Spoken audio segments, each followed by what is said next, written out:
Welcome back to yet another episode of the Burgundy Breakdown. It's your man Juan Gotti alongside Jon and Reedie. We're down one comrade right now, but hopefully he'll join us shortly. A lot to get to as the Washington Commanders wrapped up their second preseason game. Bill Jakrowski-Murray seems to be pushing Brian Robinson out of the door, and Terry McLaurin still remains unsigned. Let's talk about it.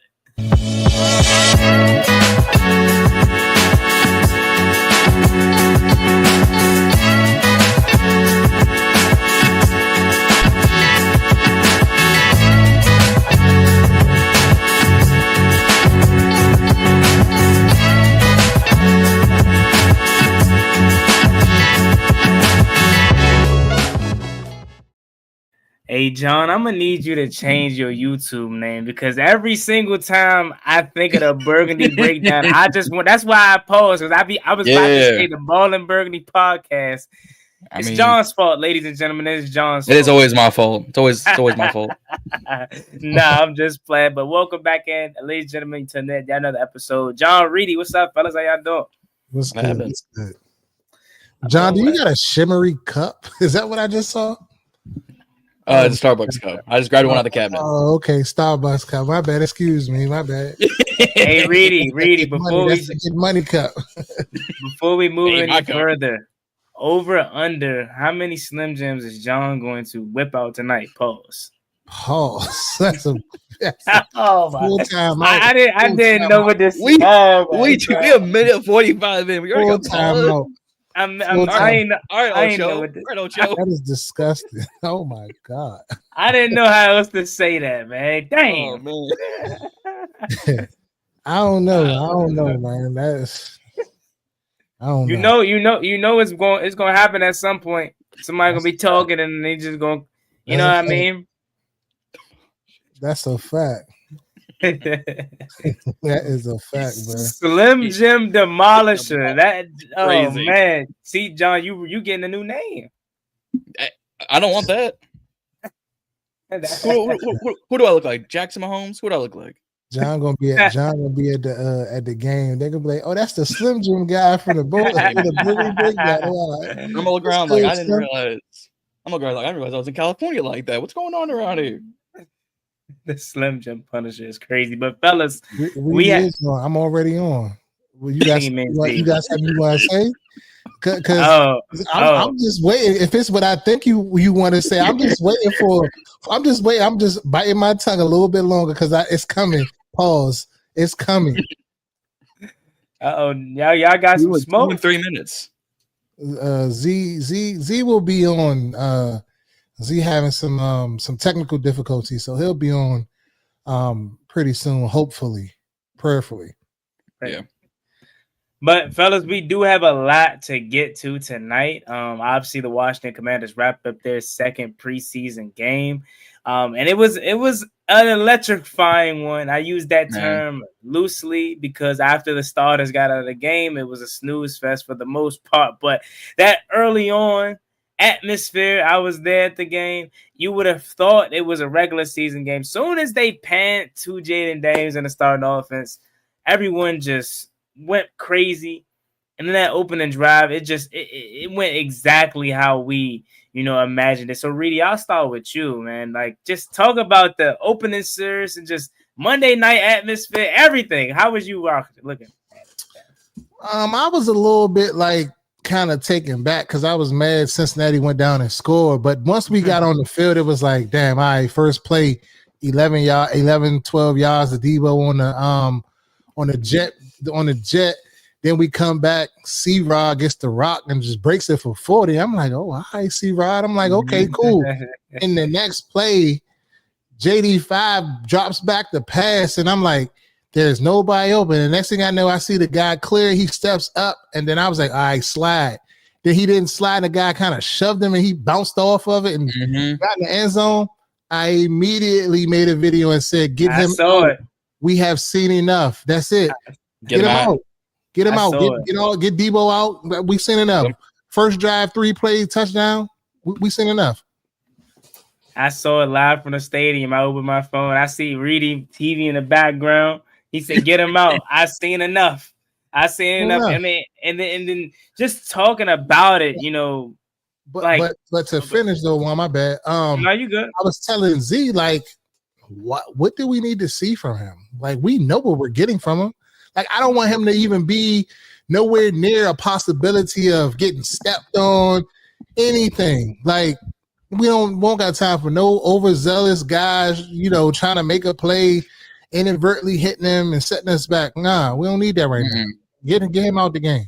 That was my deal the whole time. He was like, "Well, yeah, I want to see him with Debo and the guys." We still didn't see him with Debo and the guys because no passes were thrown. We're done. So yeah, that's my thing on that though, Juan. Let me ask you this. So, I mean, you pretty much already answered it, but you were a part of the crowd that said slide, because he immediately got asked the question and he said, "Man, I'm going to school." I wasn't a part of the crowd that said slide. I just was saying, "Get the fuck down."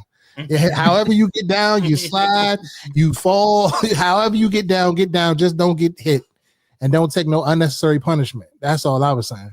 I will say though, for a fan base, and I get it because we don't want nothing to happen to our franchise, but for a quarterback that a lot of people feel can get injured easily, he sure as hell do not take as hard of hits that we assume he's going to take because of his skinny stature. Like, I'll even go back to last year with that Panthers game. If you didn't watch the game, you would assume, it was a crazy hit that got him hurt. No, he just got rolled over and just landed awkwardly. Like, he does not take as much punishment as you would assume for him. And that Bengals game, I'm not going to say the Bengals player let up, but he bounced right off of him and went into the end zone perfectly fine. So, man, score the goddamn ball. I don't care if it's preseason, man.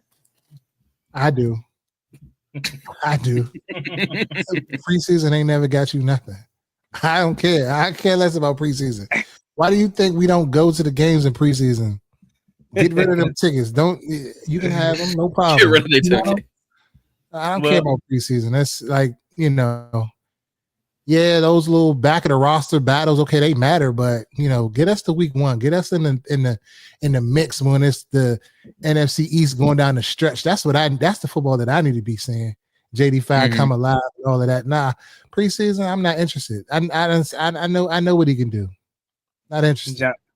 John, what you guys say about that? Because Dan Quinn, Cliff Kingsbury let him have it. Man, because I was watching on TV, I knew I had to tune into this game at least, and I was like, all right, first drive, all right, Jaden comes out, I see Debo, I see C-Rod, I'm like, all right, because B-Rob wasn't gonna play, and we'll talk about that later, and I'll just skip ahead.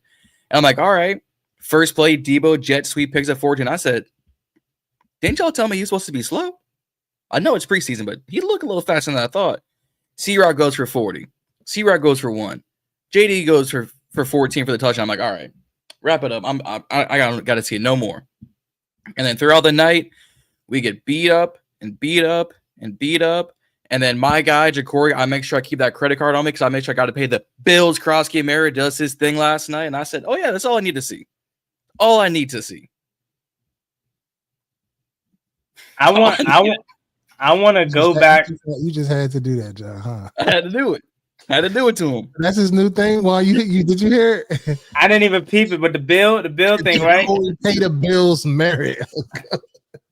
So you got John's, Jacory pay the bills, merit. You got Bill Nye Signs got theme song going around with dollar bill, y'all. Oh yeah, dollar bill, no Xavier Leggett. I will say this. I wish Z was on the show tonight. Yeah. Man, I really want to just say he called that shit. He really called that shit. He waiting for it too. Shit. He probably smiling at him. We know Z watching. He's over 2 now because he called that up. The fucking the edge rusher Von Miller called that too. I called him actually earlier to ask him, like, bro, like, how did you really far see this? Like, for real, like, really, like, far, like, we'll get into that, but it's crazy. Z-Cam. I think John losing that name or Reedie losing that name. Cam don't even really know what he talking about. he an insider. John just be throwing stuff at the wall. John Hey, be working sometimes too. But that was the first thing that was on my mind tonight, fellas. I'm not gonna lie. I wish I Z had a live stream webcam in the corner while he was watching, because I just know he was cheesing ear to ear when he saw Bill break through that defense and score a touchdown. Yeah, I see what he put on our page. He made a whole post. Yeah, so I was like, bro, clip this up real quick. And he was like, nah, I'm working on something. I was like, all right. Next thing you know, a few minutes later, he comes with the whole post of Bill, a whole clip of me saying that I needed to see a little bit more from Bill. I wasn't quite working on. Old. And then the next clip was Bill breaking the touchdown, and he put his Reedie sold now. I said, all right, good. You got it, shorty. But speaking of Z has just entered the chat. Yeah. He has just entered the chat. What's good, bro? We here to talk about Bill. What's up? Bill? What's Z? What's up? Hey, Juan, that was strategic. What he just said. I know he was watching. He was watching. He was watching. He was watching. We know he was. Yeah, but nah, Reedie, I appreciate the apology before the game. You got it out the way. You know what I mean? Because you knew what was coming. You saw the dominoes falling. B-Rob, saw the signs. B-Rob headed out the door. You saw the signs coming, and he got his apology out the way. I appreciate you, Bobby. Look, I told him, I said, yeah, Bobby, I think you might be on to something. I'm gonna just go ahead and tell you now, my bad. I apologize for that. He's like, nah, save it for the pod. I was like, I ain't saying that shit on the pod. I'm not saying that on the pod. But now airways now. I mean, you already know, man. I was psyched, but the whole time, to be honest, you know how when you expect something, you know what's happening, and then it happened. Instead of going crazy, you just sitting there I told him. You're just like, I told. So I was kind of in a calm, but I was all immediately in I got to cook up a post. I got to get some content around it, and I had a few pieces because I went and grabbed receipts from our old episodes, and I got a few clips. I'm like, let me piece these together and post it. But dog, excited as hell. You know what I mean? The chips is falling, like I said, the way I predicted, and I think Young ain't gonna be nice. I mean, nothing bad to say about him. You know what I mean? He and just the one part I just keep thinking about, damn, he really went his whole senior year just practicing, scout team, just to get through the year and still get motion and have some action out there and get some bump. I'm like, man, that speaks character. So I think Young is gonna be nice. I mean, you talked about it, Z. You know what I'm saying? First of all, with the resurgence of Bill, but I don't think no one saw Brian Robinson being pushed out the door. I remember when Ben Stanton not like this. Had it. Yeah, not like this. I mean, of course, we probably assumed he wasn't going to be resigned next year, but to be on the Jahan Dotson's path, that just getting out of there before the season start, on the Morgan Moses path, if y'all remember years ago when we drafted Sam Cosmi, and to another running back, Antonio Gibson or Adrian Peterson, that's how this is, and it's crazy. But they have nothing to lose. That's what a lot of people don't understand, is we're not pushing Brian Robinson out the door because he's trash or he's not good. He just doesn't serve a purpose here, and the rest of these other backs can do special teams as well. And then they're taking a risk on Bill because they have nothing to lose. You weren't going to re-sign Brian Robinson, and if he fails as a 7th-round pick, so what? At least you tried. But I'm going to go to John. Talk about the Brian Robinson news first in the beginning of when you first seen that because it came out that he wasn't playing. Right. And then was it traded? Then he wasn't playing, or was it he wasn't playing? It was. We were shopping. We all got the news come across our desks, our social media desk, and said the Commanders are currently shopping running back Brian Robinson Jr. I said, okay, well, we're 7 hours from kickoff. So what does this mean? And then we get the news again, a double dose of vanilla envelope saying, oh, he's not playing tonight. I said, oh, it's written out for us. It's a trade or it's a cut candidate. Each one of the two. And I've gone between Bleacher Report, A&Z Sports, shout out Josh Harris, my guy, and a bunch of other articles, and they've all kind of got this same value. 4th and 5th round for B-Rob, whether it's a package, whether it's straight up. I said, so is he just a better Jahan value? better Chase Young value? You get a 4th and 5th round pick for Brian Robinson. That's a steal. I do that any day. Yeah. I mean, not good. No, I was just gonna pass it off to Z. Talk to me. Take me through your whole process. I mean, when I saw the alert, like you said, when was it Ben Standig or whoever else reported it first, like a few days before it went national. When I seen it then, I'm like, well, I guess there's some truth to it. I didn't really pay too much attention. I saw it, but I'm like, whatever. And then when it went national, I'm like, oh shit, it's really got some traction. And then to kind of see how the team kind of followed behind that. Oh yeah, Dan not necessarily denying it when they asked about it. What I mean? Then it was like, okay, yeah, he's not practicing today. He's not suiting up. He's not gonna be. He's not even at the stadium. You know what I mean? And even today or yesterday when it was just like, yeah, he's not practicing. He's been excused. It's like, damn, like you just went from being at camp, doing your job to like, you're not no longer in our interest. You know what I mean? So when they said mutually agreed not to play, I knew it was really written like it's over. He's getting traded or released. Like, you know what I mean? They're not gonna do that because one, if he will be trying to get something on some tape or just get some bump. But to still try to make the roster if he still had a chance. But for it to handle that way, it's like, okay, he trying to make sure that he be safe, he don't get injured, and just trade me or release me. Hearing that the team is willing to take on some of his salary just to get a deal done, this shows a lot. Like, they really trying to get this dude up out of here. Yeah, I mean, and I think that goes to show you, honestly, Z. It goes to show you that they truly still value him. They don't want to cut him. If they have to, they will. But they're doing everything that they can to try to trade Brian Robinson to get some type of compensation out of him. Because unlike Jahan Dawson, wherever Brian Robinson goes, he's going to produce something because he still has skill. But Reedie, what's your thoughts on this? I kind of was in disbelief when I heard it because in my mind I'm thinking like, no, they didn't. Like, they didn't really just do this. Like, it just didn't seem like that writing was on the wall for him. Just based off of just in general. But I will say, like, I told Z, I was feeling like when we were at camp, like, B-Rob was like more like outspoken and adamant this year, like with the fans and stuff like that. I've never really seen him like interact with the fans like that. And in my mind, I'm thinking like, bro, you might not be here.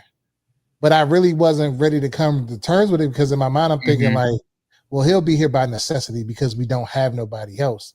So like, I didn't really think that they would just walk away. So when Standig came out, what he came out with, I was like, I've never really known Standig to cap. So, but in my mind, I was just like, I don't know about this one. This is like an outlandish take.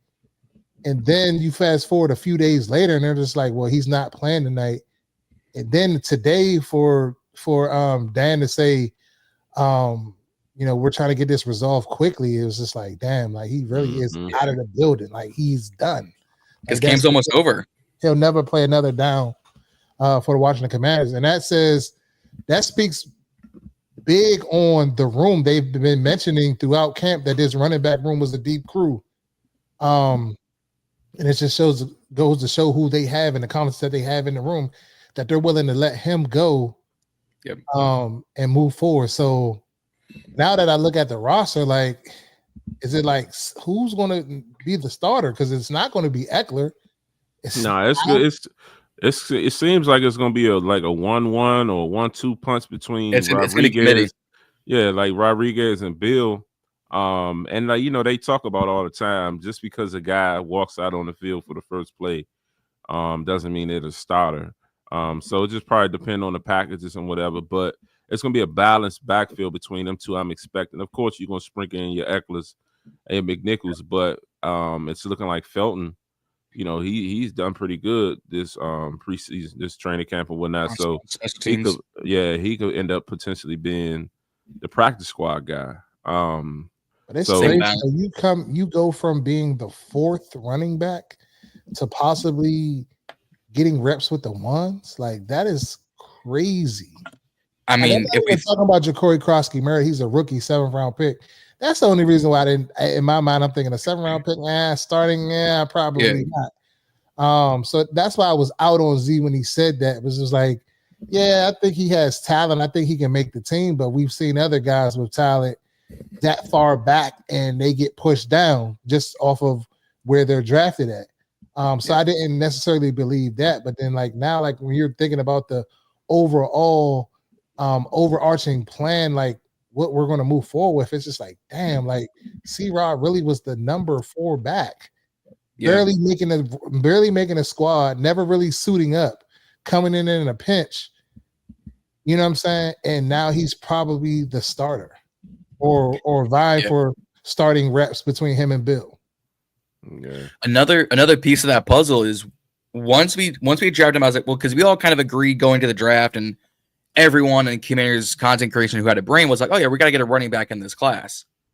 Depending on wherever you, not obviously in the first, second round, but wherever you want to sprinkle in a running back, it makes sense. So we drafted him. I'm like, all right, how is this going to work? And then went back to social media, went through the DMs, went through the Twitters, went through the IDs. I went, Bill was a top 30 visit for us. He was one of the only running back top 30 visits for us. C-Rod, we all said was practice squad. So there's Bill up to the 4. McNichols was going to be back and forth. So there's Bill to the 3. Eckler, we know, can be a little bit injury prone. So there's Bill to possibly to the 2. B-Rob was you can say, was his only nemesis on this roster. And now that we come out since Sunday, really Monday morning, we go, can we get a 4th? Can we get a 5th? Can we get a package? Some pick swaps, because we've had trades today. Krosky-Merritt didn't even have to do anything but show up and show out on practice and preseason and go, I'm back. Yeah. The fact that earlier today he's on with Kenny and company on Off the Fence podcast, I'm like, dog, man of the people. Yeah, then and John, to your point, that's why I was so big on him really, and I said it damn near every episode I've recorded since we've drafted him, that he was going to shake up the room, because I really believed it. Because in a sense, now I didn't think that we would just go about it this way with B-Rob, but there was one time when I stated that Eckler and B-Rob were on the hot seat because of this competition, and they both on expiring contracts. One, if not both, could potentially be on the way out. I said that one time, and then there was another time when I said pretty much that Eckler would be the one on out. And when I went back look at the clip, Reedie's like, "Fuck out of here, Z. You don't know Bill. Like you ain't never seen him play. He was just going in." But it was just in a sense, it was just like, all right, well, even in that time, I still didn't think they would just let B-Rob go like this, because in my mind, you need that power back. In a sense, he still bring an element that some of the other guys don't have. So I figured he would stay. He would be a lock, and it would be up to Eckler. But Eckler survived. So yeah. Don't ever doubt my man Eck. No doubt on him. I just was saying that somebody was going to be the odd man out, and I figured it would be him. But, I thought it was going to be McNichols or C-Rod. I ain't going to lie to you.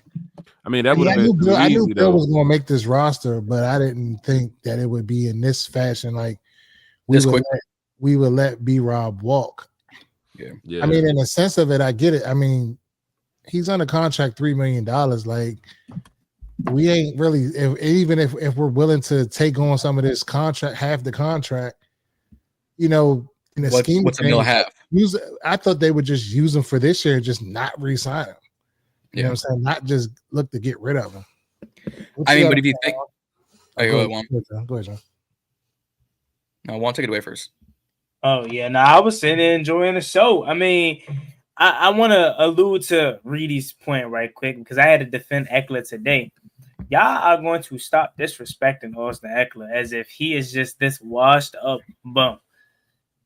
There was no doubt in my mind that he was going to make this roster. It was always between Chris Rodriguez and Jerry McNichols, right? In terms of the odd man being out. Didn't think Brian Robinson wasn't going to be here. Didn't think Austin Eckler was not going to be here. I mean, going back to the offseason, they were doing Radio Row together at the Super Bowl, etc. So, like, this never crossed my mind. But I will say, after watching the other night, we all agree Bill is the future running back here, and he'll eventually, you know what I'm saying, grow into that running back when he's getting all the excitement now. But Chris Rodriguez was out of the game before him. Now, I know that probably doesn't mean much, but maybe this is C-Rod's opportunity. And remember, a lot of people were banging the table for him for the last 3 years.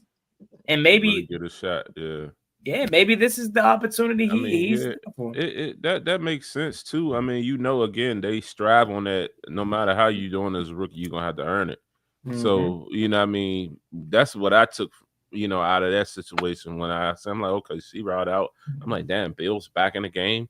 And, you know what I mean? He had like constant reps, and then they end up bringing C-Rod back a little bit. Then they start moving with Felton. So when I saw that, I'm like, okay, cool. This still fits that. They're going to make Bill earn it and let him know, like, it ain't shit been handed to you. So ain't sweet. Yeah. So I understand that. I mean, he need the reps. Yeah. C-Rod's a person that I think would benefit the most from this, though, honestly. Absolutely. Because you think he's always had these cameos, right? Tennessee last year, here and there the year prior. He always had a game in a regular season, but it's like he never got a full opportunity. Now you're telling me you're excluding one back out of this room that was a major part of this backfield. And me personally, I have a hard time believing that Brian Robinson isn't the better one of the best four to keep. So I'm having this gut feeling that they're keeping 3 backs. I could be wrong about that. But it's hard for me to see them still keep 4 backs and B-Rob not be one of the 4 unless they truly think one of those two of these 4 guys have to play special teams. Because then in that case, I will understand because C-Rob plays special teams, Jerry McNichols, and Bill can all play special teams as well, and Eckler on kick return. So maybe that's why they keep 4. But I don't know. I'm getting this growing feeling that 3 backs is what we'll be looking at the final 53. I think back to your point, even Reedie's point with the whole B-Rob thing. If for whatever reason this doesn't get resolved and he stays on the roster, it's going to be 4. It's going to be him, Eckler, C-Rod, and Bill. But we're also sitting here saying, well, Bill's out the door. Well, why can't you get value? I can name you 5 teams right now who need running back depth, starting competition, and because of the amount of injuries already this preseason. Teams need it. Saints, New Orleans, Tennessee, Chicago, Cleveland, and I'm going to throw Miami in the mix. Because of on Achane, he's got his injury concerns. I don't really trust Jalen Wright like that. And I'm thinking of they got Ollie Gordon out of Oklahoma State. Great in 23. You couldn't find him in 24. I put an APB out for him. Still couldn't find him. So now you're looking at this roster like Wright and Gordon. Hey, yo, B-Rob, how you feel about Miami life? I feel like if he get cut, he's going to end up on Dallas or Philadelphia. I feel like, and then here's the other thing. This organization strives on not releasing things to the media. Yep. So your man, by him, Jordan Schultz, releasing this report, this kind of like messes it up for them because if I'm said team that John mentioned, I'm not trading for him. I'm going to wait for him to hit the open market and try my hand then. But I don't have to give up anything. I just give him a little contract or whatever. Yeah, but at that point. But then it's more interest. Yeah, the trading, I mean, if I'm only giving up a 6th, 7th, shit, sign me up to trade that and be at the top of the list to get him then to you got him for my hand in the hat. Labor, to put my hand in the hat amongst 10 teams. And he picked wherever he prefer. Yeah. So, but it's the same. It's almost Reedie, to your point, it's the same thing with Chase Young. We were going to probably cut him at the end of that season regardless. San Francisco needed edge help because Nick Bosa, besides him, they couldn't get any pressure on the quarterbacks. They said, you know what? I'm going to take – But the trade trade conversation is different too. Like if it was some real trade conversation, then to Reedie's point, it's like, fuck that. I'm not giving up a 2nd or a 3rd. I would just wait. But if you're talking to 6th or 7th, hey, take that shit. Come on over here. Let me see if you work out over here. If not, cool. we'll waive you. And it's a rental. I guess we're in a situation where we got to kind of take what we can get. Yeah, I mean, we can still waive him and he can get claimed, which I was thinking they probably would attempt to do. To get somebody else to pick up that $3 million, but it just depends. Yeah. If he waive him and he goes somewhere else, he's off our books completely. Right. Yeah. I mean, even though I don't buy this much, but a lot of people were saying in the community that maybe it was a mutual interest for him to sit out because they already have a package deal that's in the works. You know what I mean? And they didn't want to ruin, that with a possible injury or him putting on the show, whatever may have you. But to John's point, a team like Miami could use him, especially with Mike McDaniel saying that they want to switch their whole scheme to be more powerful, right? They want to become run first instead of like that. Did that. Yeah. Wow. Which, I mean, he's on his last leg. He's on his Zach Taylor shit. Like he's on his hot seat. This is the last. He has to try something. So there are teams out there that can use Brian Robinson's services, and that's why I think they're pushing so hard to try to get a deal done. And that last resort, they're like, all right, we'll cut him if we have to. But just to ask this question to y'all, like, how weird would you be if you were Brian Robinson if it got to a point where they couldn't find a trade partner and they're like, we ain't going to cut you. We just going to hold you for the rest of the year. Like, I get it's a business, but it would have to be some type of, like, weird feeling just being in that locker room knowing that, like, they don't even want me. Because word on the street is he don't even have a locker room no more. Or locker room. Yeah. Damn. It's Keith probably don't work. Yeah, it's like that. Jamal Adams. Damn. It's weird. That's what I'm like. But also, I don't know if y'all seen it, and I'm not saying this was connected to that, but it definitely triggered me. Lake tweeted to Candy or Donna, one of them, and he was like, "Hey, y'all." It was Candy. He tweeted to Candy like, "Hey, Candy, you remember what we saw in the tunnel? Talking about in New England, or what we saw in New England." So I don't know if there was some type of exchange because he said it like right after the B-Rob thing. So it's like, I don't know if there was some type of exchange they saw, or that kind of made things sour and stand out amongst the insiders. But yeah, I'm like, what could there have been? That if B-Rob truly doesn't have a locker room, like Juan and to Zee's point, because me and Reed haven't heard us, and that you're 2 for 4 on this pod hearing about this. If that's the case, if I'm B-Rob, I might just sit out the rest. Do some side work with Terry on the sidelines. Been like, y'all only want me here. Just what's the old Corey Coleman clip from the Browns training camp years ago? Man, if y'all don't want me here, just trade me. Just get rid of me. Mm-hmm. All right, do one of those, because I don't think I would want to be a hostage in this case. What team? I forget what team it was, but like, we don't want. Oh, it's Pittsburgh. We don't want hostages. We want volunteers. Well, if you keep B-Rob like this, you're no better than Bane and Gotham taking hostages like this. Yeah, and I allude to that point because I think it's so easy for us as fans and other people in the fan base and content creators to say, it's just a business. Suck it up, man. You show up to work, right. Blah, blah, blah. But it's like, how would you feel if you were going to work every day knowing that they don't want you here and they're just dealing with you because they can't do nothing with you? You know what I'm saying? So it's easy for people to say. Why they say stay home. Because they don't want to create that environment. You know what I mean? They controlling the environment and the culture. Mm-hmm. That's why they keeping it a buck. I mean, it's probably one of those things where it's just a tough truth. Yeah. And it's like, look, man, you know what I mean? We're not going to put you through this. Go ahead and stay home. We're going to trade you. We're going to stay in touch with your agent. We love you, but, you fell out of the life. Did they really love him, though? Getting rid of his locker room already? Getting rid of his locker already, though? Where was that? Was that reported somewhere, or was that just JP tweeted that. Oh. Like just think about like, that. I'm hearing B-Rob don't even have a locker anymore. He tweeted that the other day. And these locker rooms are fresh. Was something was almost foolproof. If that's the case, they didn't clean them. That's why. That's why I was saying. I wonder if that Lake situation is connected to that. Yeah, man. That's one way to find out. All right, so moving on to another topic, and allude to the preseason game as it's one of the headliner title sentences of the title. preseason winners and losers. John, I'll start with you. Let's actually switch it up and talk about some losers from Cincinnati versus Washington. Okay. All right. I mean, I could go with the easy targets, your Sam Hartmans, your Ben Sinnons, your B-Robs. I'm gonna go with Reedie's guy, Luke Laffy Taffy. Oh, actually, I can go ahead. I'm letting him do it. Oh, no, go ahead. No. Zee's absolutely right. No. Go ahead. I'm gonna let you. Go ahead. Oh, are you now? I'm off him. Are you now? I'm waiting for the right time. All right. Y'all know when the right time is the right time. Yeah, fair enough.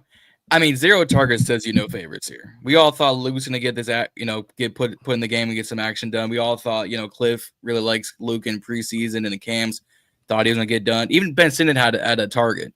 And you look at Josh Johnson, you look at Sam Hartman, and you're like, I didn't realize we were playing keep away with McCaffrey's. All right.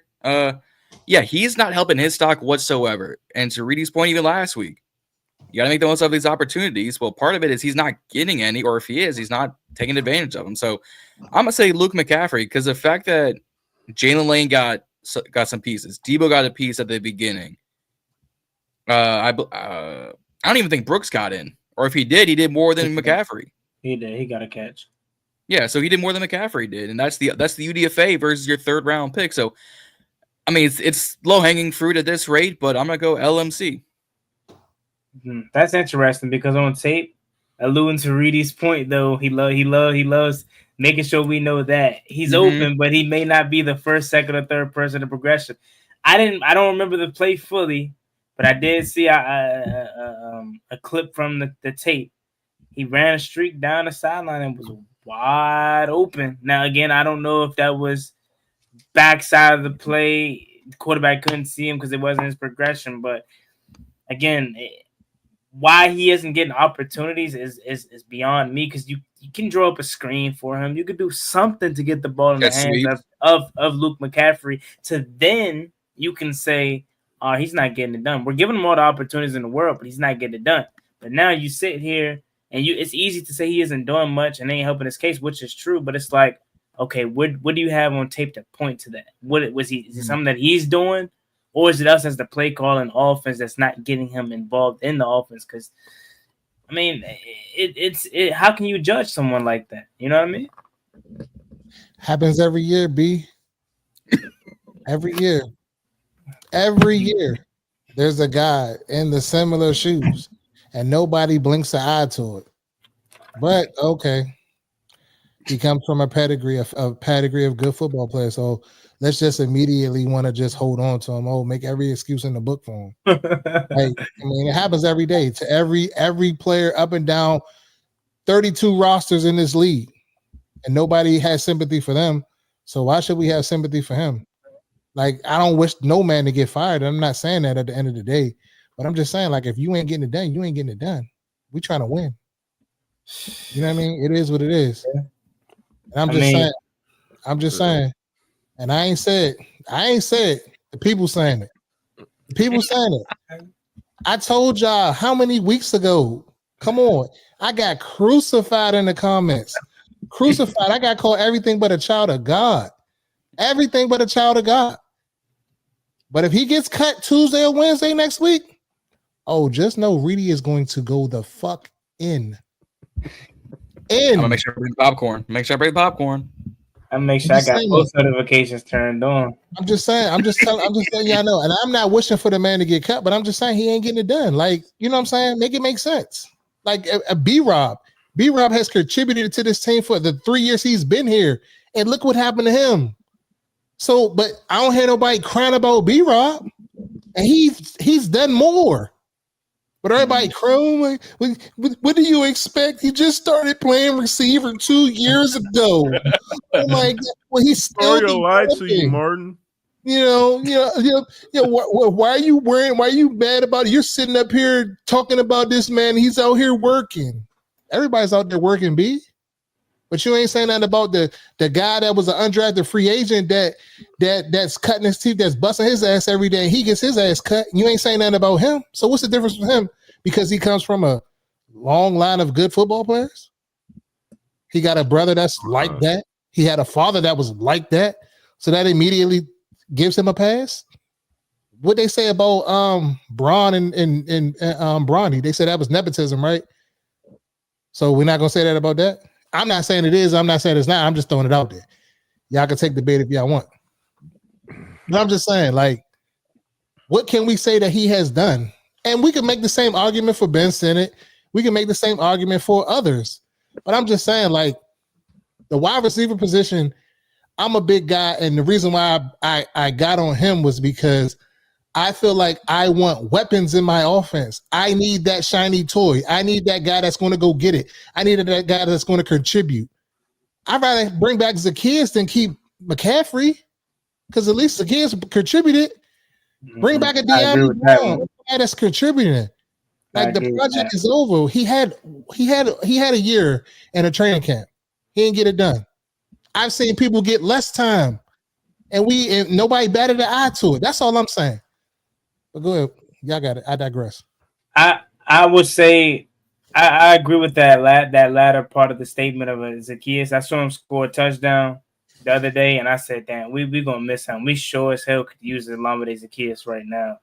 I mean, just speaking for my personal self, like, I'm not attaching myself to Luke McCaffrey because he's a McCaffrey.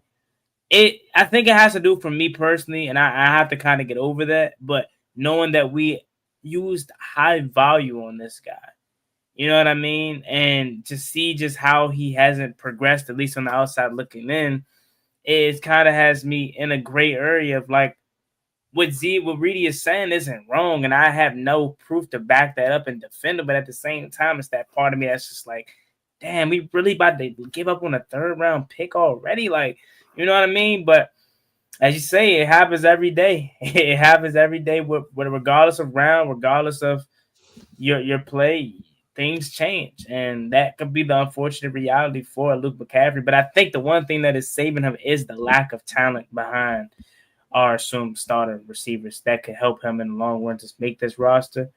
But I'm sure, even though Reedie is, you know what I'm saying what he is saying, just to make it clear, we all want Luke McCaffrey to be good. We do not want to be right.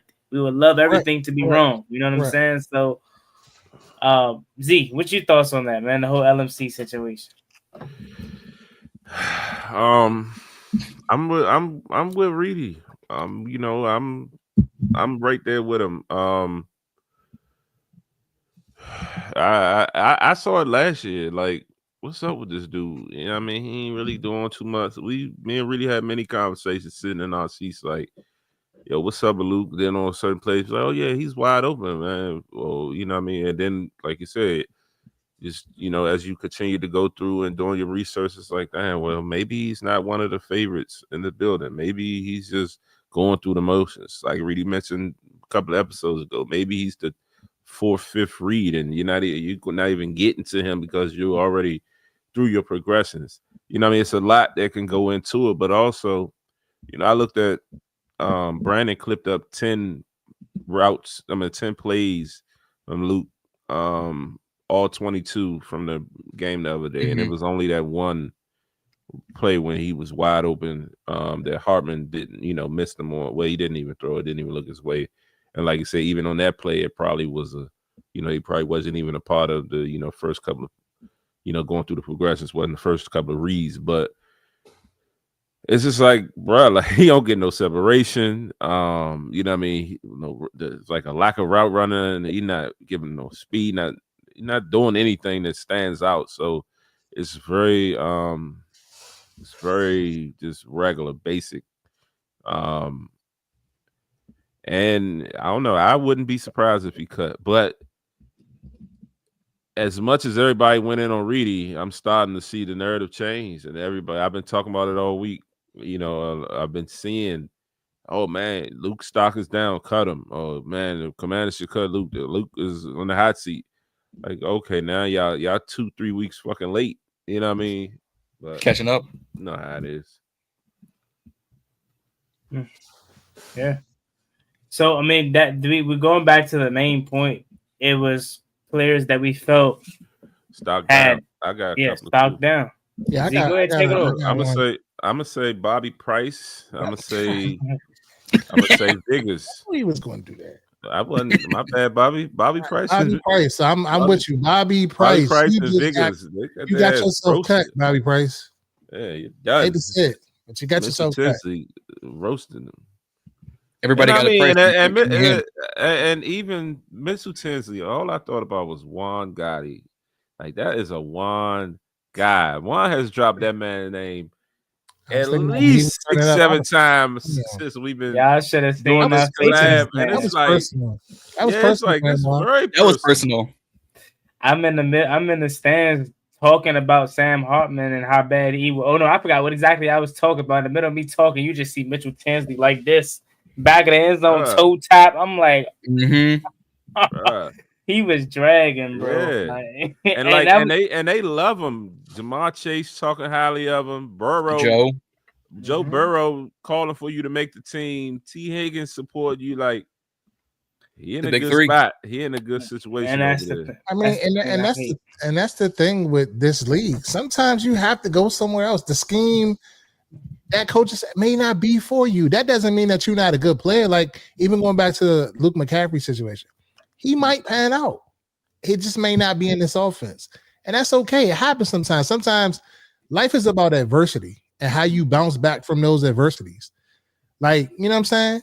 Look at Michael Jordan. He got cut from his high school team, arguably is the greatest basketball player of all time, depending on who you ask. Right. You know what I'm saying? So it's like, just because it didn't work out, hey, that don't mean it ain't gonna work out for you. And just because we saying I'm just judging you off of what you did for us. That's all I can see. Yep. And the one that comes to the forefront of my mind of a guy that went somewhere and did great things was Preston Smith. Goes to Green Bay, and I'm like, damn, why he didn't do that shit when he was here? He was on the brink, but they didn't want to pay him. They ain't want to pay him. That's what it was. Yeah, but he was really good with Green Bay. Yeah, he turned into a Pro Bowler. Did he got a ring with them? No. I can't confirm. No, I think no. The Packers' last ring was 2011.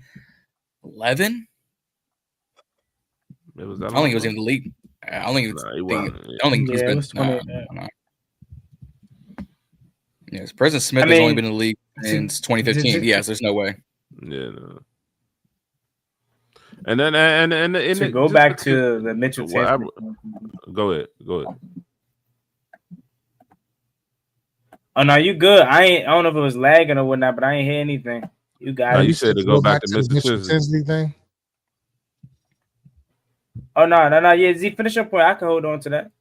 Oh no, I was gonna kind of just speak back onto the wide receiver room as a whole. Like, where are we, like, as a group now, guys? Like, how y'all feeling really about this wide receiver room? Like, Michael Gallup ain't panning out.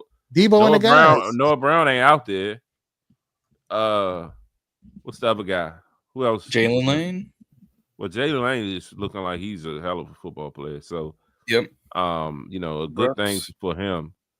Brooks. But it was this all season when we started out, we had Terry, Debo, Noah, Michael Gallup, Chris Moore, KJ Osborne. Yeah, like Strachan. How y'all feel about that back end of the wide receiver room now? I mean, I know how Reedie feel. Juan, how you feeling?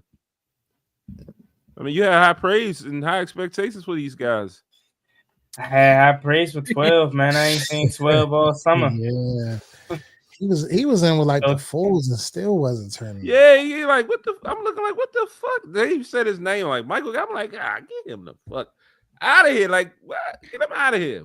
I ain't even heard his name. I ain't gonna hold you. KJ might make the team before him. KJ ain't between those two, yeah. He would make it before him. But the crazy thing is, I think just by we don't have nobody, unless something drastic happens, somebody's gonna make the roster just because we don't have nobody else. We don't have nobody. This receiving core is this? Shit is mid. And I guess I am going to. They saying, am I going to digress over Michael Gallup? I don't have a choice. Juan over there quiet too. Like, what can we say? I thought he was going to. Hey, I'm tooting my own horn tonight. I told you motherfuckers about our wide receiver room. He did. I told y'all. He told us. Shit was Damn, Reedie. Well, just let him pop the shit, Juan. Just let him pop. Reedie, he 3 for 3. Reedie, come on. Somebody got to strike him out. He on a roll. All right, Curry. They said Z-Cam. They said Z-Cam. That's what they said. Like, God damn, I'm still waiting on the correspondent move. Ain't one thing. Ain't no correspondent move with this wide receiver room. Z knows. Now they saying Z knows.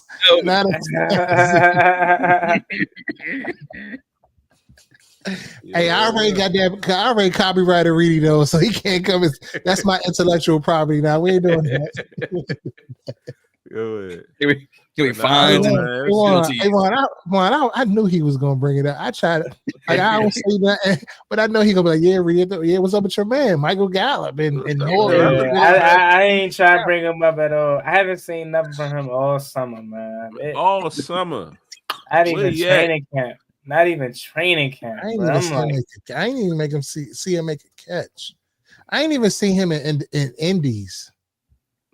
I be seeing Sanders more than I see him. I see Straction more than I see him. And Straction got cut. He got cut.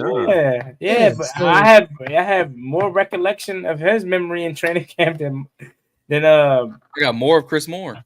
Right. But my thing, we need to hit this trade block free agency list after cuts. Something hard. You're gonna have to. You got to bring another fucking receiver in. And one thing I can say that I like they've been doing is like they not filling the roster with undrafted guys or guys 1 and 2 years. They're going to get fucking vets. 8 and 9-year vets. You know what I mean? So that brings up the awareness. It's kind of like a Madden. That's going to bring up the awareness of the team. Guys going, they got a little bit of what I'm trying to say. They got reps in the league, so they know what's going on. Like that Fant fucking signing, that's gonna be crazy for us if he can stay healthy and be a swing tackle or a backup guy and come in and really help in the pinch. Y'all know how we like to rotate linemen and stuff, like keep guys fresh. So like I love how they're going after vets, even the cornerbacks that they picked up when they had all those roster moves. When they cut Hampton and all that, like the cornerback guys, a lot of them guys were vets. Yeah, Duke Riley is a vet, so it's like I think that helps us. Yeah, I just don't know who's left in free agency, like wide receiver wise, that's gonna make a number. I got it. About to say, yeah. You got it. I got it right here already. Miko Hardman still out there. We got Amari Cooper. We got the Pride of June, Gabriel Davis. We got gotcha. Gabe Davis is on a visit with Buffalo and Pittsburgh. Man, that's postseason Cinderella's year, bro. Hey, he's done. Yeah, and bring back JC Ice, man. Need some height. Tyler Boyd still out there. Damn, Allen Robinson still in the league. And I'm not saying just got cut. Chark just got cut. I'm not saying that he's the greatest, but I'm saying I've been eyeing him for a few years. Pause. This is nasty work, bro. Damn, what happened to all the talent in the NFL? Where are they at? Tyler Boyd, yeah. Shit, we better all bring back Jamison Crowder. Fuck on me. That's why I said bring back JC. We might by default have to keep Chris Moore or somebody. JC probably chilling at Asburn, just waiting on that call. I guess the only person that I see worth getting is probably Amari Cooper. Well, Gabe Davis. He only 26. Bro, he hasn't done nothing since that postseason run, though. What's the reason why nobody signed a 26-year-old receiver? I used to like Tyler Boyd a little bit, but after he left Cincinnati, he just fell off a map. I would say Lil Jordan Humphreys over. I don't know. He ain't did shit either. They named that man Lil Jordan. It's crazy. Yeah, that's diabolical work. I think like Cooper, Davis, and maybe Chark. If they hadn't snatched him up by now, like somebody got to be on the trade block. But who? Yeah, I mentioned Mechie the other day. He fucking around got traded. He went to fucking Philly. Got nothing but Alabama and Georgia prospects out there.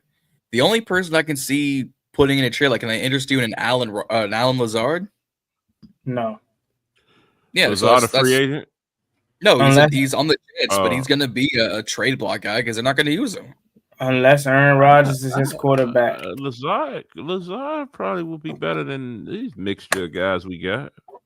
I only ever seen him produce with Aaron Rodgers. Yeah, but ayahuasca, man. Can you put this trade up here or the screen? This Madden trade right here from Mike Hughes. My man is crying. Man. I'm gonna stop sharing the screen so we can all acknowledge this.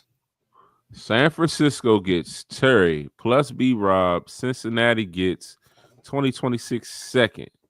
From San Fran. 2027 fourth. Cleveland Furrow. We get Hendrickson, Juwan Jennings, Charlie Jones. So we get an edge. Hopefully AP signs. So we get the All Pro edge. The receiver Dobbs. Yes. Yeah, Romeo Dobbs. First of all, Washington wins that trade by a landslide. San Fran, it gets met, and Cincinnati gets absolutely fleeced. Yeah, Green Bay might be stacked at receiver because they drafted It was Golden. It's Matthew Golden. Yes, they got Golden. They got Reed. They might still keep Dobbs. I miss Christian Watson. God, he's still on injury reserve. We need Christian Watson. We need somebody like him. That that is the one Christian I don't want to be. Is Watson. You can, oddly enough, you can interest me in the Romeo Dobbs at this point. I'm not gonna lie. At this rate, if he's not crying for the ball and throwing tantrums, how he did, was it last year or the year before that, where he literally had an outpour because he wasn't getting the football or something like that? It's like, bro, at the end of the day, you're Romeo Dobbs, bro. You're not Devontae Adams, bro. I'm sorry. But anyways, I at this point, I mean, fellas, obviously significantly better because we got Deebo Samuel, but like, I don't think this receiving core has been this bad since Dontrell Inman and Antonio Gandy Golden, and that's where it feels like we're at this point. And obviously not because we have a number 2 weapon, but it's on paper it looks really bad, and we'll end up probably keeping some guys that we didn't even expect. Luke McCaffrey may make it by default. Chris Moore, I think, like you said, KJ Osborne, like, we may see a world where he's on the roster. I could see KJ being trade fodder for teams. Like, send him back to Minnesota. Trade? How? Why? He got fucking waived and we claimed him. Like, that's cool because Addison's out. Jordan Addison's out the first 3-4 games in Minnesota. They need a receiver. Dolphins just can't keep people on the They might need a receiver, but I don't think they need KJ Osborne. If they want him, they know he's going to be on the side of UFL guy to fucking sign him. I ain't going to hold you. Yeah. Hell no. Put Juan Gotti in the motherfucking game. Juan the slot Gotti. No, for real, I go. That just start. My man Juan in the gym and all that shit. He ain't going on. Next Jet sweep Juan Gotti. This proves how important Terry is. I was about to say how. So how are we? Like, how upset or irritated or frustrated, whatever the word is, with this trade situation now that we are heading into the 3rd preseason game, about to come up on cuts, and it's still a thing. Go ahead, Reedie. When we were just talking about the receiving core, in my mind, what went through my head was, all right, Terry, you starting to piss me the fuck off with this dumb shit. I don't even want to be on that type of time. I don't even know if I believe that for real, but it just crossed my memory bank. Like, come the fuck on, Terry. Like, what are we doing here, bro? Like, how long are we going to insist that we're top 4 receiver money in this league. Like, Terry, I love you to death. Love you to death. But, bro, you're not there. Not there.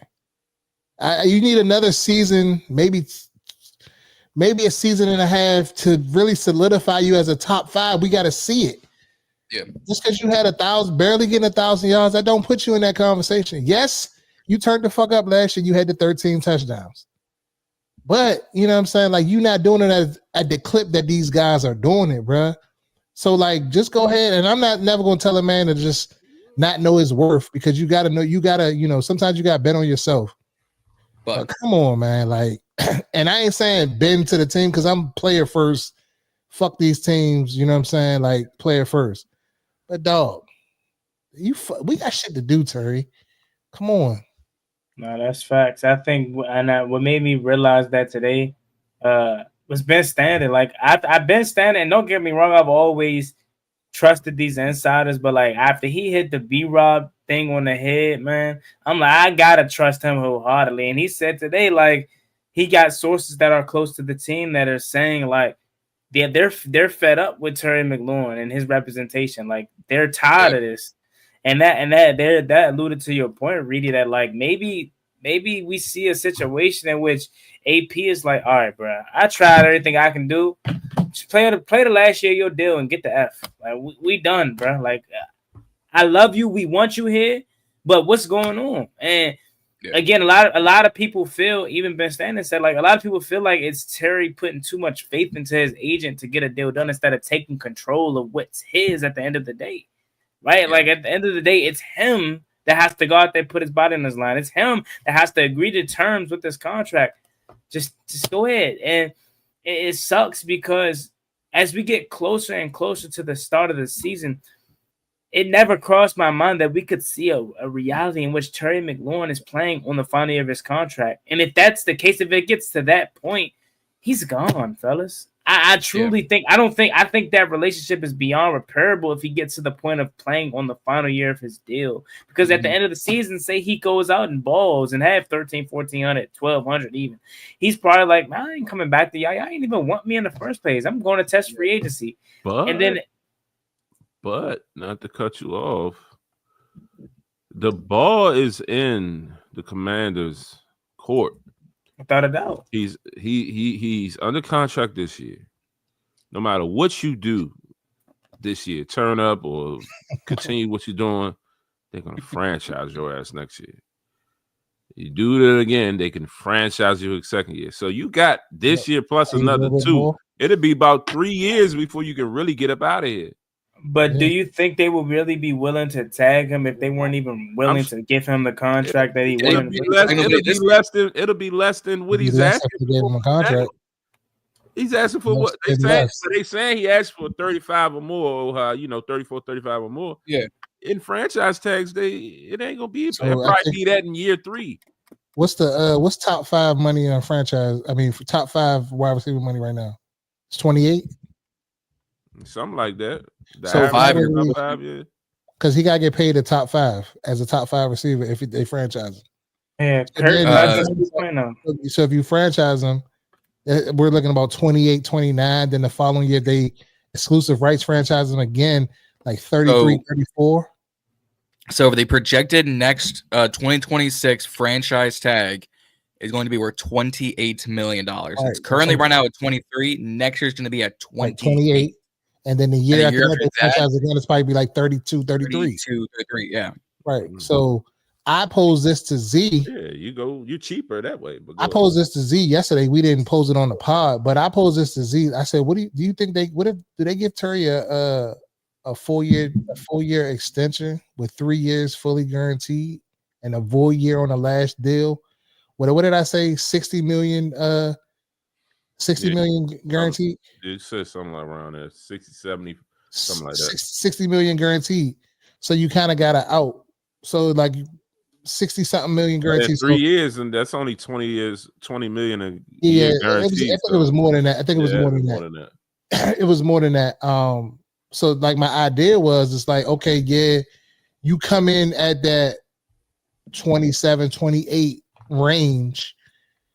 but then you give him some more bonus on the front end, so it looks like he's getting paid a little bit more.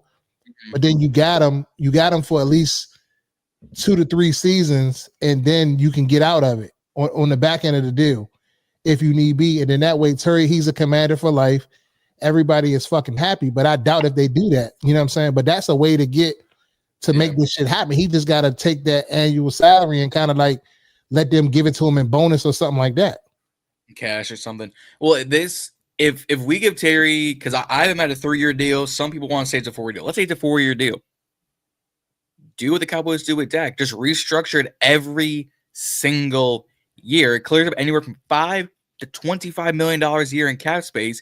He gets paid $18, $19 million in cash and signing bonuses and roster incentives. You can just do that. Just incentivize, restructure. Like this is Madden. Z knows he plays Madden. Just you restructure the contracts all the damn time.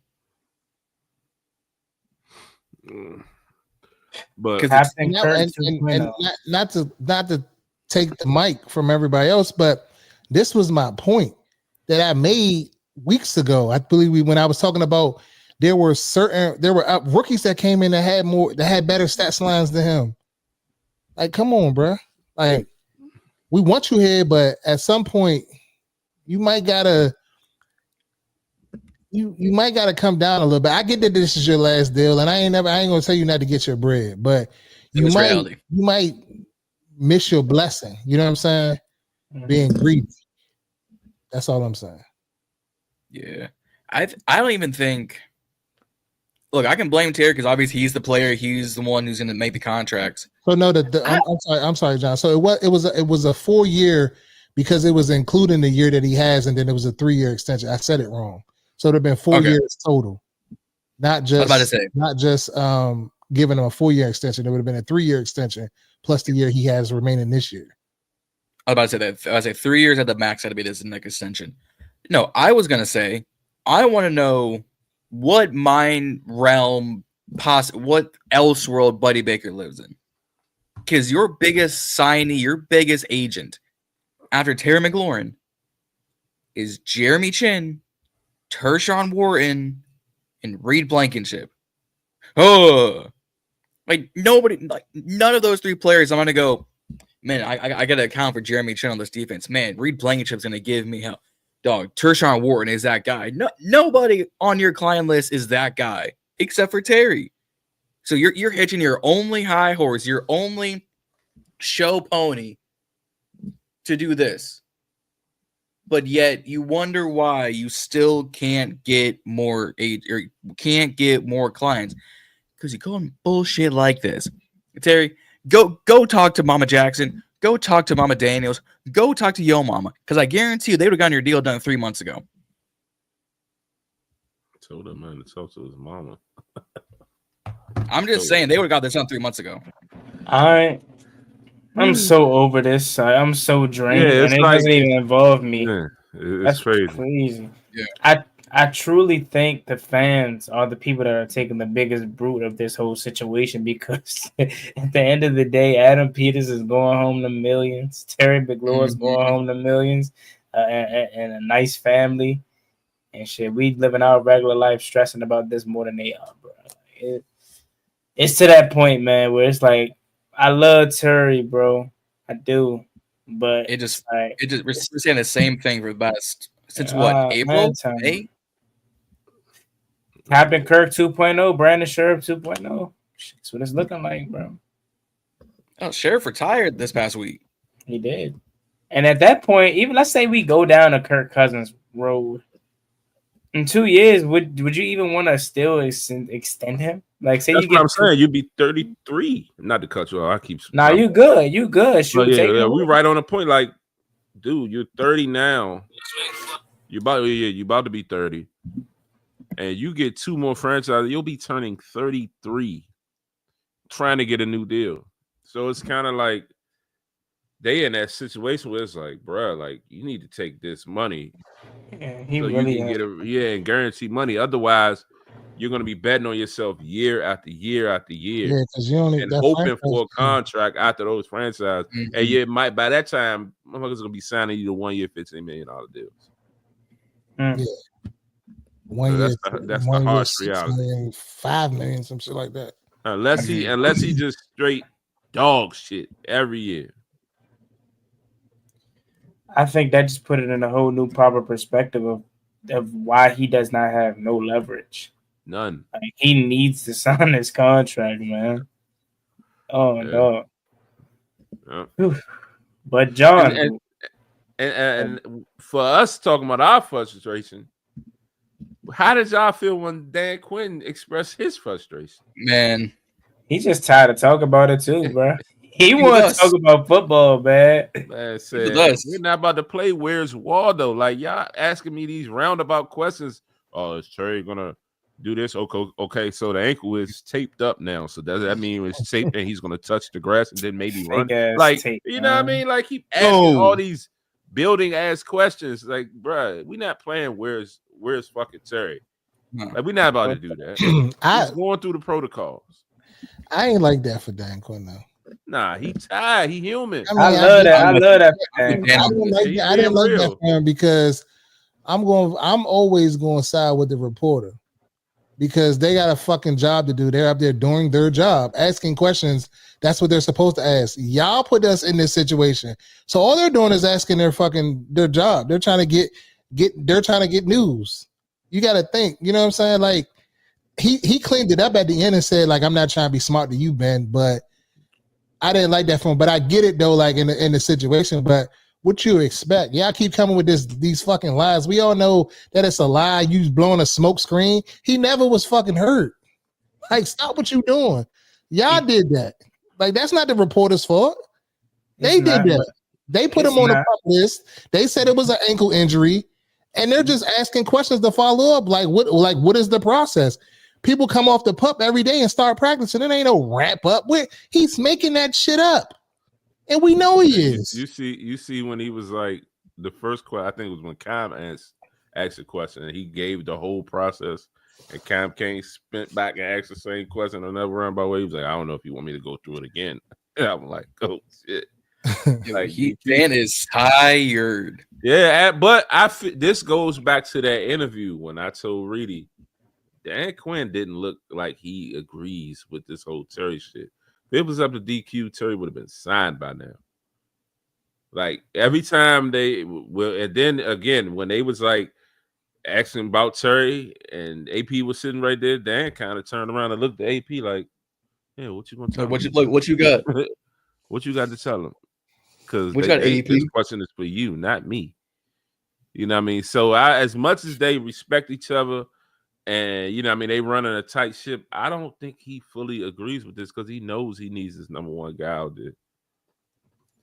And he probably think that the team can do a little bit more bending as well. And the report came out, AP, they saying people around the league knows AP and his negotiation style. He doesn't budge. Mm-hmm.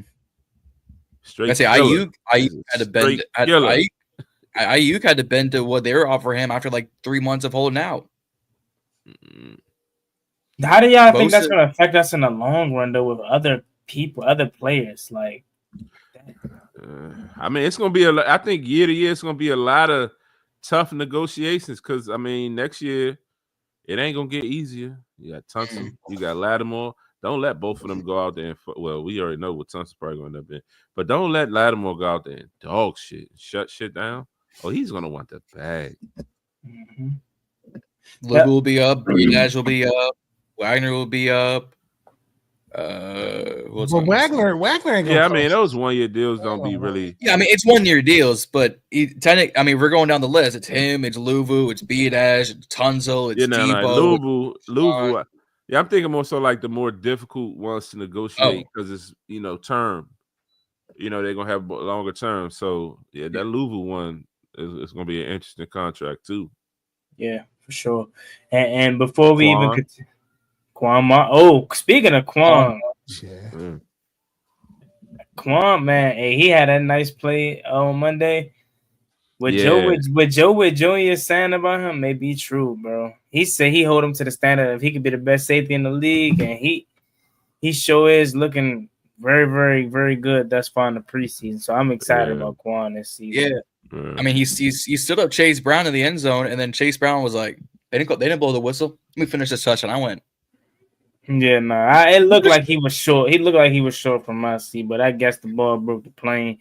I don't get how you have 5 burgundy jerseys right there, but it just barely it did one of these just it barely crossed the line. We could take some comments, but before we do that, I do want to say everyone that's watching the show tonight, make sure you guys subscribe to the Burgundy Breakdown YouTube channel. We're trying to grow the YouTube page. And that way we can go over there, and that's our page where we're over there live on the Burgundy Breakdown videos and everything, coverage from the 4 gentlemen up here covering our favorite teams. You don't want to miss it. Big things are in the works for this season. I'm telling y'all, you want to claim your OG ticket now. We love everybody, but it ain't gonna be nothing like the OGs that subscribe to the Burgundy Breakdown right now. Don't wait till we start popping. You know what I'm saying? Then try to come along. Now get your OG tickets while you're here and subscribe to the Burgundy. It doesn't cost a thing. It's free. Right? Reedie Zee, John. Like in the world of Amazon Prime, and you got to pay for YouTube Premium and everything, right? This is where you get your free Washington Commanders apps. You got to pay for everything, but you don't got to pay to subscribe to the Burgundy Breakdown, subscribe to Reedie and Zee, subscribe to Juan Gotti Talking Sports, and subscribe to Ballin In Burgundy Podcast. His name change will be coming soon because I'm tired of getting tongue twisted. Now I'm playing. Trademark not coming soon. I was going to say another subscription, but I'm going to chill. What you talk about? Asia said, let's talk about the defensive line. Let's do it. Dietrich Wise out there from my seat. He out there chasing the wide receiver up the field. I love it. Up the field. Up the field. And he definitely had some key plays. The D line was that one of them. Why? Well, sure. I was taken aback by it. I'm like, what are he doing all the way out there? He got some new shit now. Okay. Hey, at least it ain't no Slim Jim. Now he want chocolate dip sticks. Wow. That's crazy, John. That's crazy work. Go ahead. Crazy work, bro. But nah, I was about to say something wild. The pressure on Joe Burrow, like that D line, the starting D line excited me because they was able to get pressure on Joe Burrow. He was running for his fucking life in that first quarter, pretty much. You know what I mean? Like you said, getting pressure from not only, the ends, but also up the middle as well. And, stopping the run. The defense played physical. It was flying around. Like we mentioned, Quan flying on that goal line. It was another one. Was it Will Hurst that got one too? My boy. So, like, guys is definitely was out there flying. Now I can't speak about the defense. As far as the second and third, I'm sorry. Can't speak about the second and third stringers that much, but that first team defense looked nice. John, love him some dark sticks, man. I'm sorry, John. I had to say it. I had to say it, man. Go. I'm sorry. What you mean? Won't be here next week after this. John putting in his 7-day notice. Nah, man, it's funny, but no, that's an awesome point, man. Because let's be real. I know Joe Burrow is Joe Burrow, but fellas, we had their ass off the field if Frankie Louvu don't jump off sides. Noah Igbenogany don't get a pass interference. Like that. So pissed. I guarantee, like, and I'm almost kind of glad it didn't happen, but I would have came on this jump. I say we get 1 3 and out. I'm going crazy because this offense supposed to be the best in the league, arguably the best we'll see all season, right? And we don't even got Trey out there, and we getting off the field. And Frank, I love Frankie, bro, but he got chill, mo. Like he be too jumpy. Yeah, I guarantee you, Luke. I know Lou every year for his birthday want to go to the trampoline park so he can just jump around. Just mom, can I go? Can I go? Yeah. Hey, my man. I ain't gonna hold you live. I'm like, you a fucking bonehead. The fuck is you doing, Lou?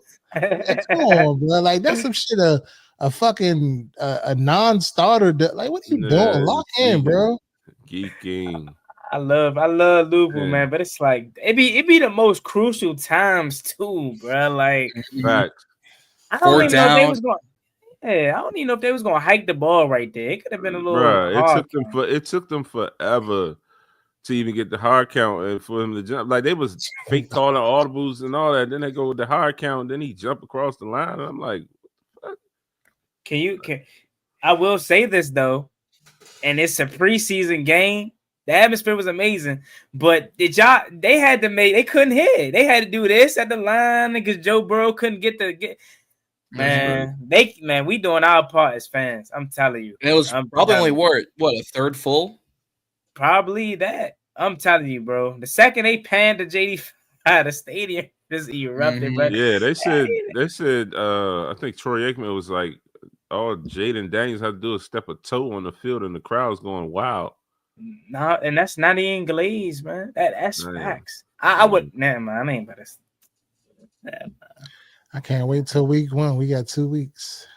Man, 2 weeks is crazy though. It's in already. 2 weeks is crazy. Yeah, but also while we talking about the trenches, the offensive line, like how. I mean, in my mind, the defensive line, because I got a point on the defensive line before we get off of it. That pass rush is looking like it's going to be crazy. Looks a lot better. We ain't even really seen them scratch the surface yet. Like it looks like it's going to be no Vaughn out there. It was like it's too early, but I'm just saying it looks like it's much improved. Sure. Go ahead, Jacob Martin, to that point before you go, Z. I gotta address this comment 1 second. Y'all tripping, Louisville trying to read the. We not tripping. We love that. What Louisville is doing. What we're saying is you got to be mentally smart, knowing, okay, this is fourth quarter. Try to get the ball back to my offense. This is fourth down. Let me not jump off sides or get too antsy to where I'm giving them an automatic first down. We're not telling Louisville to change anything about this game. That's the reason why this fan base loves Louisville for how he plays. But you got to be smart. You got to be smart. And the crazy thing about it is anybody that watches film, especially on that level of play, you know Joe Burrow is famous for that hard count. So like you got to be mentally locked into that. Like him and Rodgers are notorious. It's not casually watching film like us, the fans, casually watch film. They're taking notes on tendencies and things of that nature. The smallest of details. Oh, he sets his hand this way when he does this. Oh, his foot is here when he does this. Oh, when they like so you got to be jersey when he's gonna run. And Pop Warner football. The rule of thumb, anywhere across the board, watch the football. If the football don't move, why do you move? Who cares about that? About him, his cadence. Watch the football. That's at the lowest level of football. So yes, we're not tripping. And 2, he needs to just lock in. That's it. Yeah.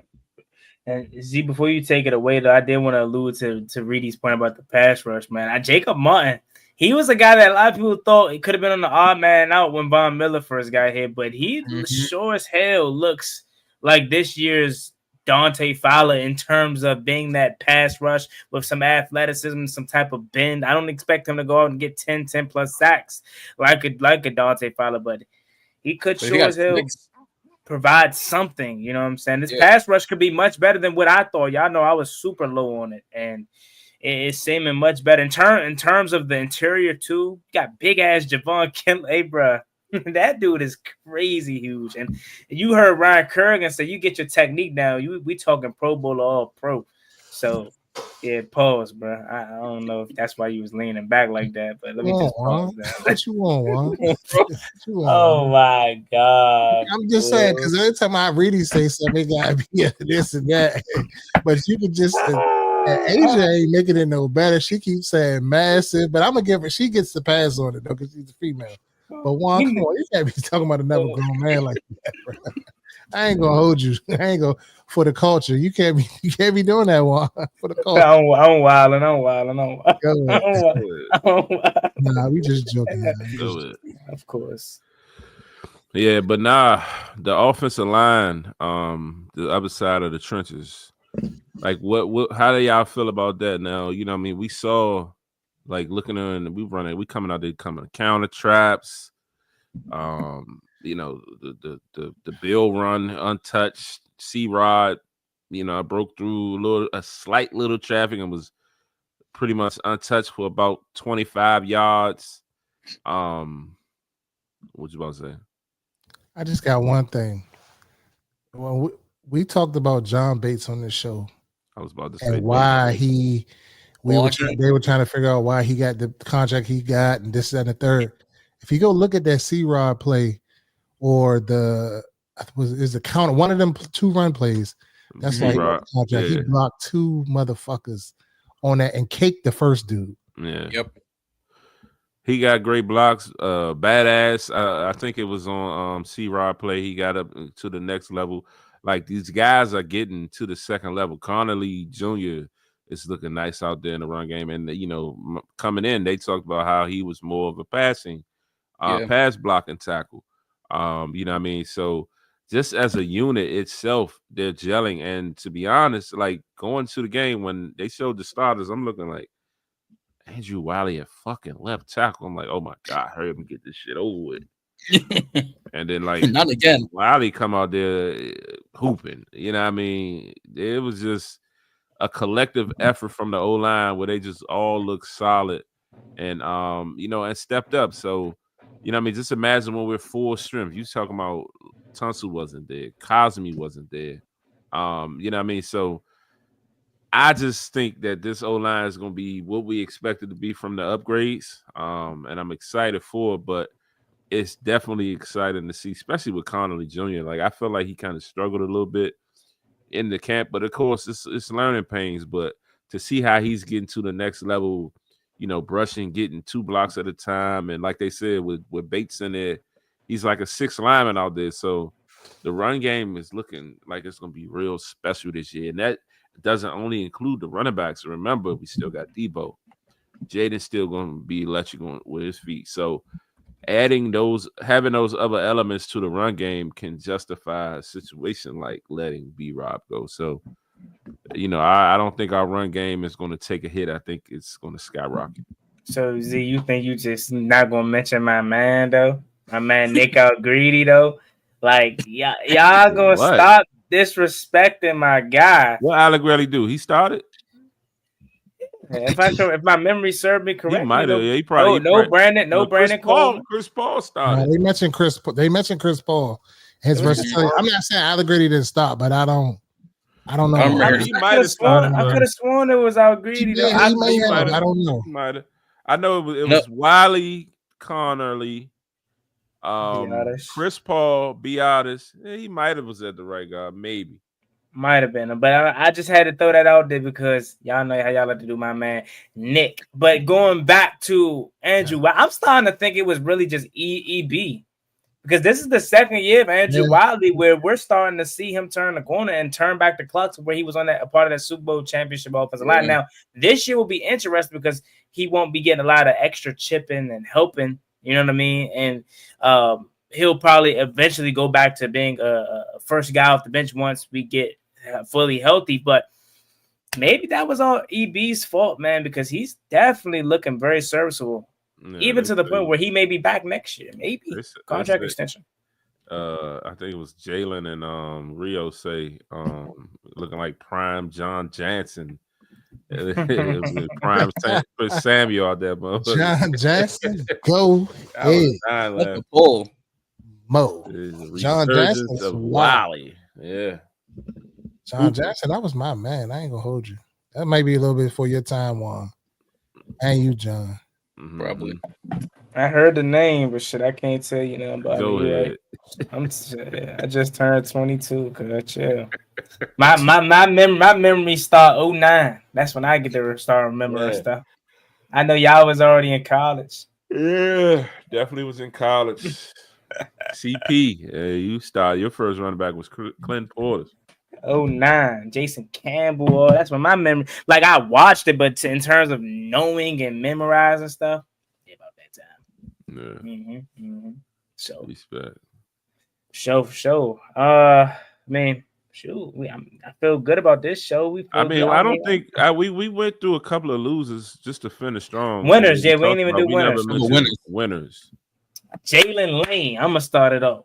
Jalen Lane. After week 1, where he ain't show much of anything, and partially was his fault, partially was Sam Hartman's fault, and obviously the defense couldn't get a stop. Oh, but before we do that, actually, I gotta talk about the kick return game. I don't know if it's different from the TV, but that we got an issue. Kaz Allen, I don't know how he's surviving. I don't know how he's still around. He does not provide me with no type of excitement back there. His ass got flipped. I had to make sure he was okay. Demetrius felt like we need something back then. Maybe Jalen will pop one in the regular season, but I mean, not to compare situations because they're different. But you got LeJohntay Webster, first preseason game, take one to the crib. So Jalen Lane though, Trayvon Henderson took one to the crib. Trayvon Henderson, yeah, for sure. But Jalen Lane definitely. I was already kind of, a big fan of him coming out of VTech in terms of us getting him and how we were planning on using him and all the things we could do with him. Pause. That was crazy. But I feel like Jalen Lane proved to why he can be a legit. Dare I say, would you be comfortable with him being your third option? Say Noah Brown isn't healthy. You know what I mean? So I think he proved a lot the other day in terms of his separation, his ability to make catches. He looked good. So I'll cut it short and just say he was my biggest winner for real. Who you got, John? I mean, I mentioned him earlier. I'm just gonna finish it off right now. Bill. Simply put, he showed me all he needed me to. All he had to do was play this few moments here in this preseason game. We good. So you got Reedie. Yep. I got 2. I got Josh Johnson and I got Josh Connerly Jr. Winners. I feel like Josh Johnson did what he was expected to do. He came in. Everything wasn't perfect. Everything isn't gravy. But he's out playing Sam Hartman right now for that number 3 quarterback position. That's a loser right there. So I think he solidified himself as the third, the scout team quarterback. And Josh Connerly Jr. is just exceeding all expectations. The only thing I can think back to is the draft night when we took him. And I was on John's live and John was like, did we see what what's his name? Mike Green. Yeah, Mike Green did to him. And in my mind, I felt like that was giving him a bad rap. That one damaged everything that he's done in college football or anything. But I think he came in here, he's working for that starting right tackle position, and he's doing, from all of the highlights in the film and stuff that's been going around social media, he looks like, I haven't really dove into it to look at the film, but from what I've seen afar, he's looked like he's doing exactly what he needs to be doing. Yeah, I agree. And I would definitely say mine would be Rodriguez and Bill. They just, this new backfield, just a breath of fresh air. So we're going to see what it turns out to be. But I think they both were solid. Rodriguez ended up with 62 yards rushing, and Bill had 42. So shout out to both of them. They are both winners. Their stock has rose, or stock has rose, or whatever. It is risen. But yeah, anything else? Yeah, I wanna quickly mention 2 things to talk about the Josh Johnson thing, but Williams' point here, he said Gay trying not to kick the ball in the end zone, but not kicking it far enough. Got to get more practice with that. That should have they should have it down by now. That is a little bit concerning. And I don't know if teams still do it often, but remember, some teams have kickers and kickoff specialists, and I don't know if that's something that we may need to tap into because maybe his leg isn't strong enough. Because he does give you kickoffs that favors the return team and give him good angles and good run up starts and stuff like that. And you kind of want that Joey Slice power to where you just kick it out the back of the end zone, have him start at the 25, 30, whatever may have you.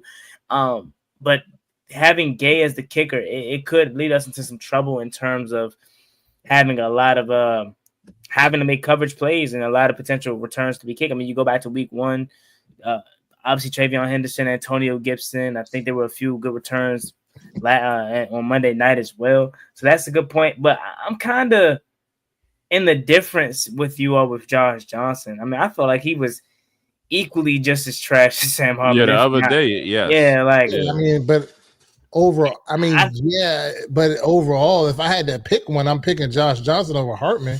Shit, if I had to pick one, I'm just going with 2 quarterbacks at that point. I'm not confident. I'm not confident in either one, fellas. That's just me. I think we have a true, legit quarterback 3 problem. Like, I'm not confident in Sam Hartman. He clearly is only here for Jaden Daniels morale, and Unc need to hang it up. It ain't 2018 no more.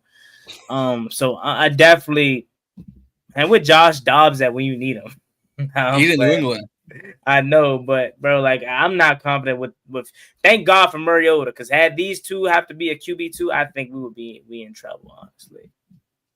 I wonder how the fan base feels about Hartman not looking basically as this entire preseason. I wonder, those what they're saying. Oh, we still need to let him develop and all of that. Oh man, say Unc about to be 50. Oh man, but fellas, is that all we got tonight, or is anything else we want to cover? Any comments y'all want to cover? We good? If you want to go to some comments, you can. If not, we can exit stage left. Check some more comments before we check out. Yeah, why not? Once again, make sure y'all subscribe to the Burgundy Breakdown YouTube channel. We're trying to grow the actual Burgundy Breakdown page. It takes 2 seconds to subscribe. It's in the link in my description if you're watching from Juan Gotti Talker Sports. It's in the link of every video. It is free $99. You don't have to it doesn't cost nothing to support. Literally 2 seconds to subscribe. Subscribe to Ballin In Burgundy podcast. Subscribe to Reedie and Zee, and of course yours truly, Juan Gotti Talker Sports. As these 4 gentlemen, I'm obviously talking in third person, are bringing you some great Washington Commanders content, man. We're on the rise. You know what I'm saying? You don't want to forget these days. You know what I'm saying? Once we get where we're going. So make sure y'all subscribe up, man. But what we got? And we also appreciate y'all for locking in with us. We know we get on kind of late some days, but we appreciate y'all. We appreciate all the support, man. I appreciate it. Thank y'all. But like we always say, pop y'all shit in the comments. If you don't agree with us, like we're not yes man. Like if you don't agree with us, let's talk about it. You know what I'm saying? Like we'll laugh about it later, but like I was wrong. I told Z I was wrong. I didn't believe right away. I was wrong. Is he 3 for 3 tonight? It takes a lot out of Reedie to say he was wrong, so I appreciate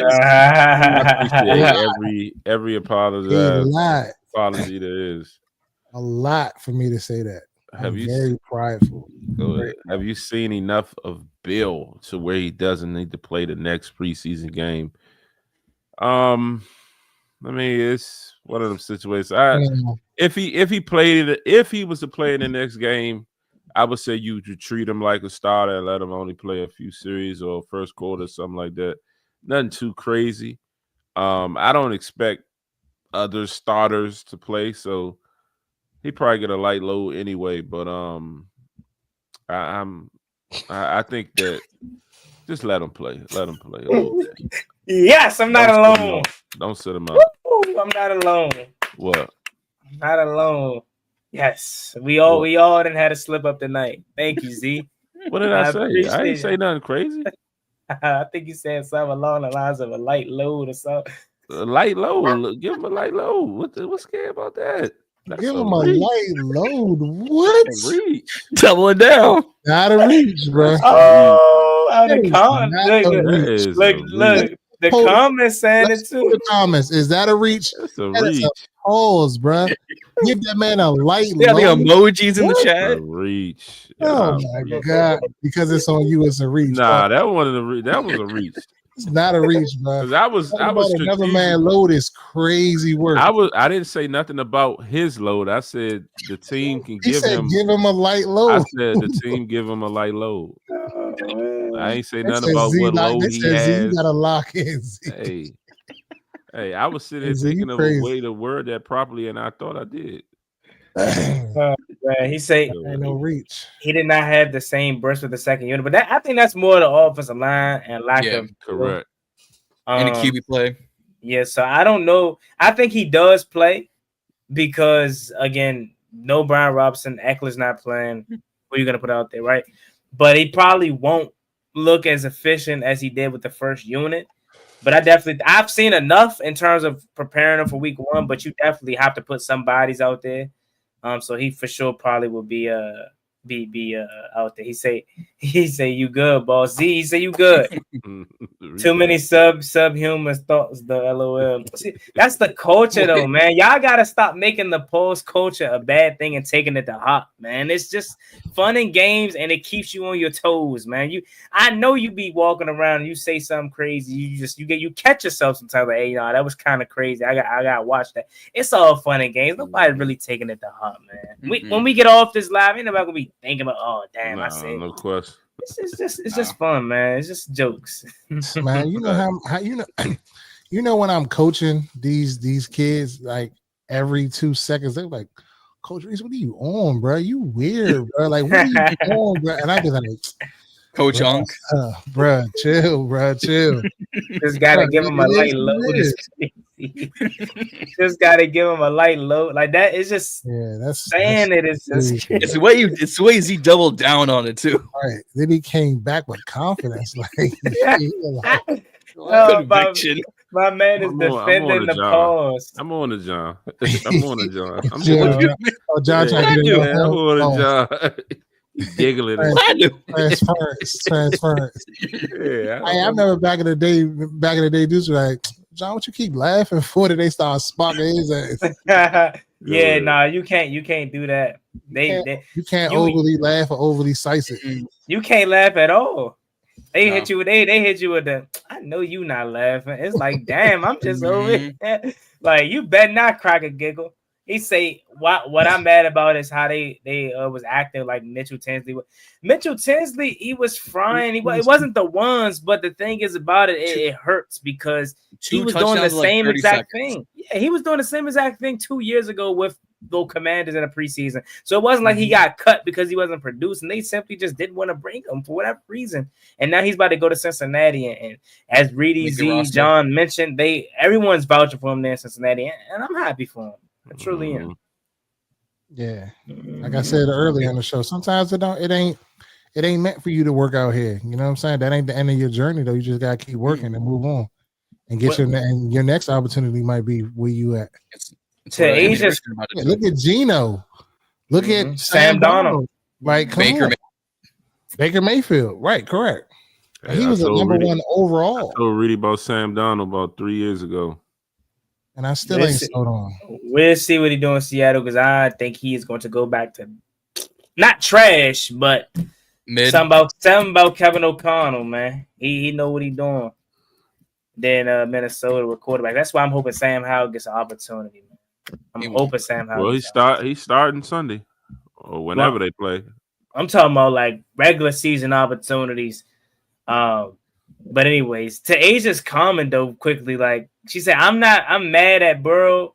I'm mad at Burrow is they're cooking against our backup defenders. Burrow was not frying how I expected him to, though. I'm not saying he wasn't. He did exactly what he was supposed to do, but outside of them penalties that assisted him and all, Burrow was 3-4 drives deep. Pause. And Jay and Daniels only played 4 plays and was out of there. And I'm not trying to compare them two, but my point is, like, he wasn't really cooking our second string, third strings as much as I thought he would. You know what I mean? But defense got pressure. Defense got a sack on him. Like, it was not a good day for Joe Burrow back there. Multiple 4th down conversions that they had to make, right? So, yeah. They keep talking about it. Give him a light load. They keep going back. Give him a light load that they know. Gonna be on the team. He gonna go back to Jets Donald. Seeing But ghosts? Dang. yeah. But all right though, fellas, that's all we got? Or what? What's up? That's it. I think that's All it. right. Another great week of the Burgundy Breakdown is in the books. As always, thank you all for rocking with us as you're on this journey with us from growing the Burgundy Breakdown page from the ground up. So make sure you guys subscribe to the Burgundy Breakdown. If you're watching from Juan Gotti Talking Sports page, the link is in the description of every single video I upload. And subscribe to John from Ballin In Burgundy podcast. Subscribe to Reedie and Zee's page as well as your man Juan Gotti, as we are all on our separate journeys as well. But we are the Burgundy Breakdown, and we're gonna try this a little bit different. Oh, Reedie, got something to say? Go ahead. Yeah. Also, just if you're out there, we'll be out there week 1. Reedie and Zee tailgate will be full in effect. Juan Gotti Talking Sports is going to be out there. I think we're going to satellite John in via Skype or something like that. So he can be there as well. But yeah, come in and tap in with us. We'll give y'all more information on what section we're going to be in. Just stop by, say hello. You know, we could chop it up a little bit and just keep it moving, man. We like to interact with, subscribers and non-subscribers and just people that just love this team. So I just wanted to plug that too to give y'all a reminder moving forward that we're out there pretty much every home game. Yeah. But go ahead, Juan. I think it's back to you. You kick it off. I'm Reedie. Yeah, if we got nothing else, man, we're gonna holler at y'all. We'll see y'all the same time, the same 4 people, same place next week. I'm Reedie. I'm Zee. I'm John. And I'm Juan. You always mess up the flow, John.